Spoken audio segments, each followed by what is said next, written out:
మన పార్టీ తరఫున ఫేక్ పోస్టులకు స్వాగతం సుస్వాగతం. ఏంది సీమరాజా స్వాగతం స్వాగతం అంటున్నాడే అనుకుంటే, మనం ఈ వారంలో మనం ఏ విధంగా ప్రజల్లోకి ఫేక్గా ఏ విధంగా పోస్టులు తీసుకొని పోవాలనేది మన అంశం. మనం తీసుకొని పోవాల్సినటువంటి అంశం ఏంటంటే, ఆంధ్రజ్యోతి ఛానల్ ఏదైతే ఉండదో దానికి మనం 50 కోట్ల రూపాయలు విలువ చేసేటువంటి భూమిని మనం ఊరికే ఇచ్చినట్టు ఇది ఒక ఫేక్ మనం తయారు చేసిందే. ఇది బాగా మీరు ప్రజల్లోకి తీసుకొని పోగలగాల, తీసుకొని పోవాలి కూడా. అదే విధంగా చూసుకుంటే ఇంకా కూడా నేను ఒక్కొక్కటిగా చెప్తా, మీరు ఒక్కొక్కటిగా మీరు అన్ని కూడా ప్రజల్లోకి తీసుకొని పోవాల్సినటువంటి అంశాలు. రాజధాని అమరావతిలో కంప చెట్లను తొలగించడానికి వేసిన టెండర్ల విలువ 99 కోట్లు అనేది ఇది బాగా తీసుకొని పోండి.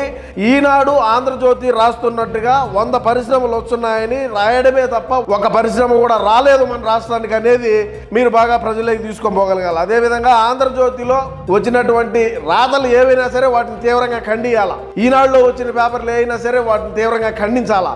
మన సాక్షిలో వచ్చింది మాత్రమే వేద మంత్రాలు, మన సాక్షిలో వచ్చిందే వేదంగా రాష్ట్ర ప్రజానికానికి తెలియజేసేటువంటి ప్రక్రియలో ముందుకు పోవాలా. అదేవిధంగా చూస్తే ఆంధ్రజ్యోతి రాధాకృష్ణకు బహుమతి ఇచ్చినాడు ముఖ్యమంత్రి నారా చంద్రబాబు నాయుడు అని చెప్పి రాయండి. అదేవిధంగా గ్రీన్ అమోనియానా ఏదో ఉండదు ఒకటి, మనకు అంత ధమాక లేదు కదా.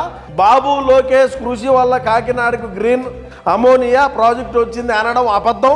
2022వ సంవత్సరంలో మన జగనన్న పనులు ప్రారంభించినాడు దానికని చెప్పి మనం దాన్ని తీవ్రంగా రాష్ట్ర ప్రజల్లోకి తీసుకొని పోవాలా. మీరు ఎందుకు చెప్తున్నాననేది అర్థం చేసుకోండి. మీరు బాగా ఫేక్ పోస్టులు చేసేదానికి రెడీగా ఉండండి. ఇటువంటి రాబోయే రోజుల్లో చాలా ఫేక్ పోస్టులే వచ్చాయని కూడా ఈ సందర్భంగా నేను తెలియజేసుకుంటున్నా. నమస్కారం.